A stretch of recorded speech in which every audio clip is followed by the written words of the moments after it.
배소를 제기한다는 소식이고 그 피해자 유가족을 저희가 단독 인터뷰했습니다. 일단 어떤 내용인지 함께 보시죠. 강동 모녀 살인 사건. 2006년 5월 김모 씨, 이재명 후보의 조카입니다.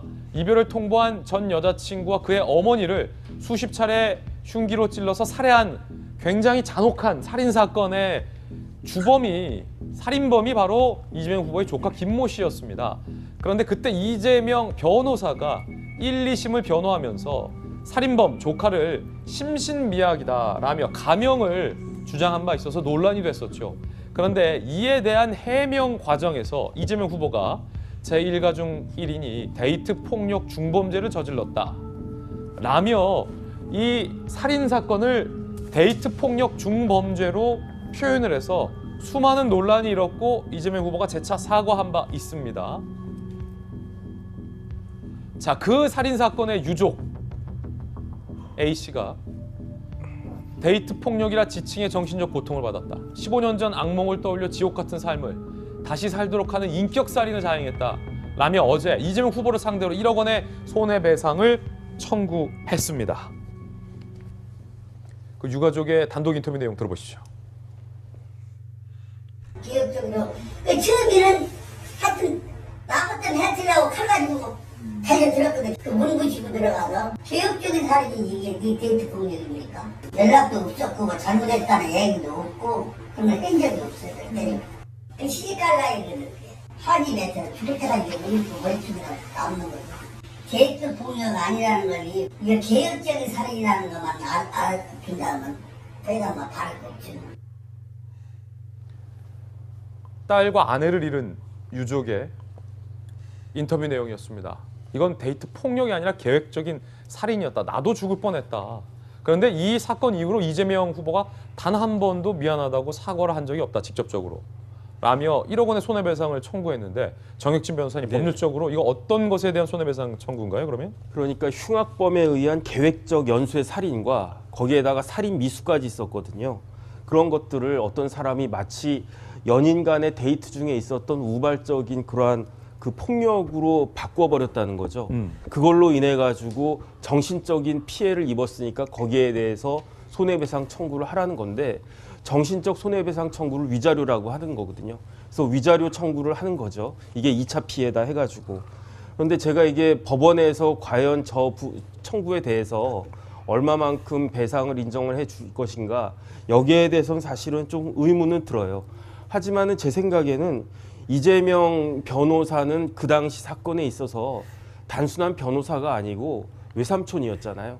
그다음에 제가 그 판결문 돌아다니길래 한번 쭉 봤더니 사실 이재명 변호사가 그때 심신미약 주장했다는 것에 대해서 저는 그럴 수 있다라고 생각을 했는데 제일 놀랐던 것은 뭐냐면은 치료비를 포함해서 일체 돈 10원 한 장 피해 배상이 없었다는 거였거든요. 아, 그렇습니까? 이거 네. 사실입니까?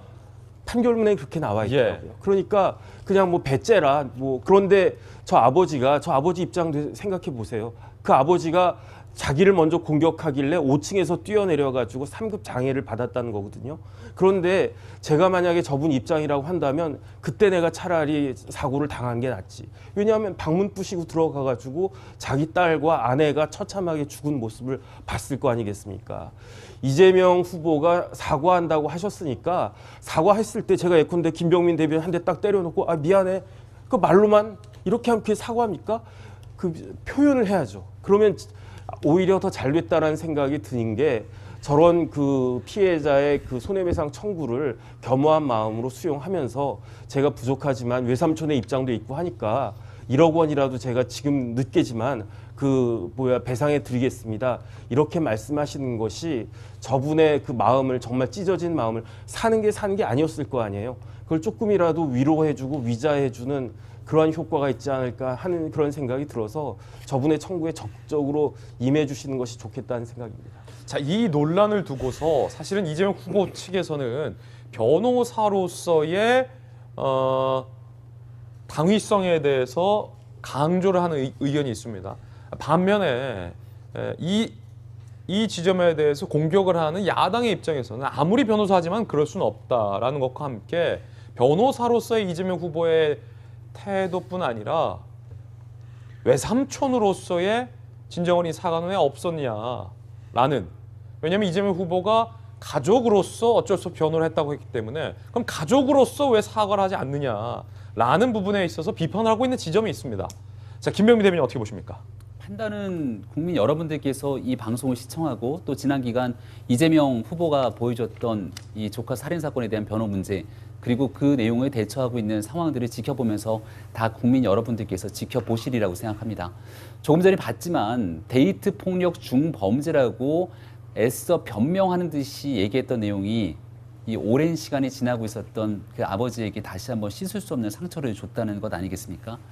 이재명 후보가 성남시장 경기지사로 살아왔던 정치 인생에서 그 지나갔던 과거에 있었던 피해 부모님이 겪었을 상처와 고통에 대해서 한 번이라도 생각해보고 공감해 봤는지에 대해서 한번 물어보고 싶습니다. 타인의 아픔에 대해서,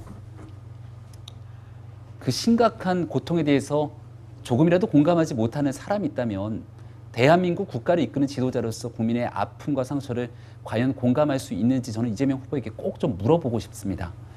그리고 형편이 되지 않아서 본인이 변호를 했다고 얘기를 하더라고요.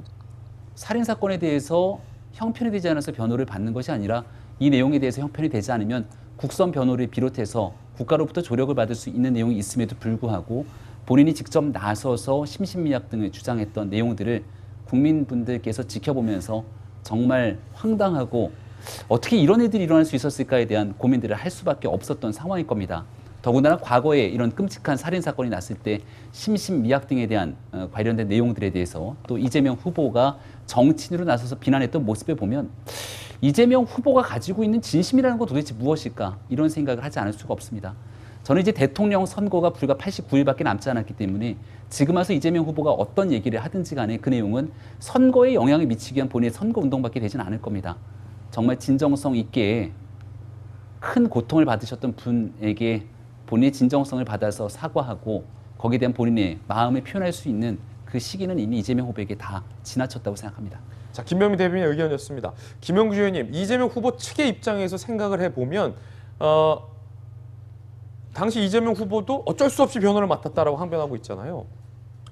자, 그러면 지나간 일은 그렇게 했다, 뭐 직접 사과도 없었고 했다고 치는데 지금 데이트 폭력 중범죄라는 표현 때문에 유가족이 상처를 받았잖아요. 이건 이재명 후보의 발언으로 인한 거니까 이재명 후보가 직접 유가족을 찾아가서 사과를 하던가 적어도 상처받은 유가족에게 지칭을 해서 구체적으로 사과를 하는 방안이 이재명 후보 측에서는 논의될 수 있지 않을까요? 어떻게 보십니까? 무슨 뭐 바로 찾아가고 어떻게 하고 하기 이전에 과거에 그렇게 할 수밖에 없었다라고 하는 얘기를 하지만 사실은 데이트 폭력이라고 내가 변호할 때는 그렇게 표현했지만 실제로는 그것보다 더 심각했고 마음 아팠다, 이런 어떤 위로의 말을 그때 당시에 최근에 들어서 어떤 그 문제와 관련해서 이재명 후보가 언급을 했더라면 지금 현재 유가족의 마음이 저렇게 찢어지게 아프지는 않았을 겁니다. 이제 그런 부분을 뭐 보듬어 주지 못했다는 아쉬움들이 있고요. 다른 한편으로 보면 비판적으로 보면은 입장에서는 자기 형이나 형수에게 대해서 하는 대응하고 그때 당시에 친척하는 부분하고 그런 부분에 대해서 또 비판을 할 수 있기 때문에 조금 이 문제를 그냥 간과하지 마시고 조금 더 보듬어주는 그런 자세가 필요하지 않겠나, 그렇게 싶습니다. 이재명 더불어민주당 대표가 과거 자신이 변호했던 조카의 일가족 살인 사건을 데이트 폭력이라고 지칭한 데 대해서 유가족이 제기한 민사소송 1심에서 승소했습니다. 서울중앙지법은 오늘 이 대표 조카 살인 사건의 유족이 이 대표를 상대로 1억 원의 손해배상을 청구한 소송에서 원고 패소로 판결했습니다. 이 대표는 지난 대선 후보 시절에 2006년 결별을 통보한 여자친구와 어머니를 살해한 조카 사건을 변호한 경위를 설명하다 데이트 폭력이라고 했고, 유족은 왜곡이자 허위 사실이라며 소송을 제기한 바 있습니다.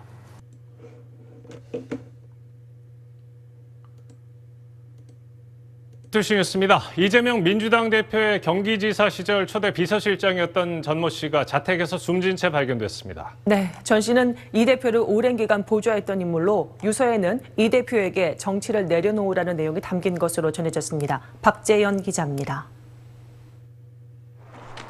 어제 저녁 7시 30분쯤 이재명 더불어민주당 대표의 경기지사 시절 첫 비서실장이었던 전모 씨가 성남 위례 신도시 자택에서 숨진 채 발견됐습니다. 외출했다가 돌아온 가족이 현관문이 열리지 않는다며 경찰과 소방당국에 신고했고 출동한 대원이 강제로 문을 열자 집안에선 시신과 함께 메모 형태의 유서가 발견됐습니다.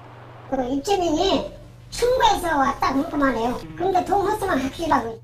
전 씨가 남긴 6장 분량의 유서에는 이재명 대표를 언급하며 이제 정치를 내려놓으라는 내용이 담긴 걸로 전해졌습니다. 성남시 구급 공무원 출신인 전 씨는 이 대표가 성남시장으로 재임했을 때부터 주요 보직을 역임했습니다. 이 대표가 경기지사로 당선된 이후엔 비서실장 자리를 거쳐 경기주택도시공사 경영기획본부장을 지내며 이 대표와 오랫동안 인연을 맺어왔습니다. 전 씨는 지난해 말 피의자로 입건돼 검찰 조사를 받았는데 검찰은 네이버가 성남FC에 약 40억 원을 후원하는 과정에서 당시 시장이었던 이 대표의 지시를 받아 전 씨가 관여한 걸로 판단했습니다. 현재 대북 송금 의혹으로 검찰 수사를 받고 있는 김성태 전 쌍방울 회장의 모친상에 이 대표를 대신해 조문한 사실이 재판서 거론되기도 했습니다.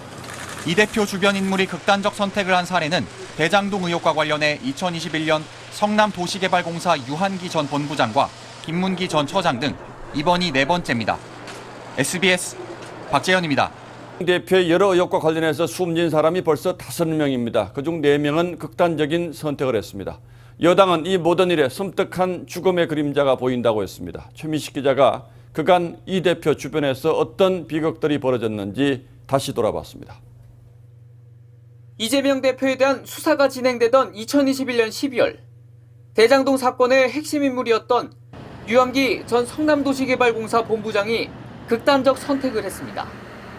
검찰이 남욱 변호사로부터 뒷돈을 받은 혐의로 구속영장을 청구한 직후였습니다.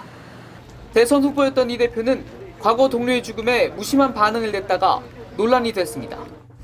안타까운 일이고요. 어쨌든 명복을 빕니다. 열 하루 뒤엔 대장동 사업 실무자였던 김문기 성남도시개발공사 1처장이 숨진 채 발견됐습니다. 이 대표는 그의 발인 날 크리스마스 춤 영상을 공개해 논란이 됐고 방송에서 그를 모른다고 했다가 선거법 위반으로 기소됐습니다. 어쨌든 이 수사 과정에서 그게 연원이 돼서 이제 극단적 선택을 하신 것 같은데 제가 시장 재직 때는 몰랐고요. 이듬해 1월에는 쌍방울그룹 측이 이 대표의 변호사 비용을 대납했다는 내용의 녹취록을 제보한 이모 씨가 호텔에서 숨진 채 발견됐는데 그의 죽음을 둘러싸고는 여러 의혹들이 쏟아졌습니다. 대선 이후인 지난해 7월에는 부인 김혜경 씨의 법인카드 부정사용 의혹 수사 과정에서 사용처를 조작하는 데 관여했다는 의심을 받은 핵심 참고인 A씨가 숨졌습니다. A씨는 김혜경 씨의 수행비서 역할을 했던 배모 사무관의 지인으로 배 사무관 명의의 집에 살고 있었습니다. 누군가의 죽음이 나 때문이다 이런 식의 발언을 했는데 바람직하지 않는 그 악성 주술적 사고. 여당은 이 대표 주변 사람들이 자꾸만 죽어나간다며 공포 영화가 일상이 됐다고 비판했습니다. 아무리 이해하려 그래도 이해하기 어려울 만큼 섬뜩한 느낌이 들고 주변에 어두운 그림자가. 그러면서 비극을 막는 길은 이 대표가 물러나는 것이라고 했습니다. TV조선 최민식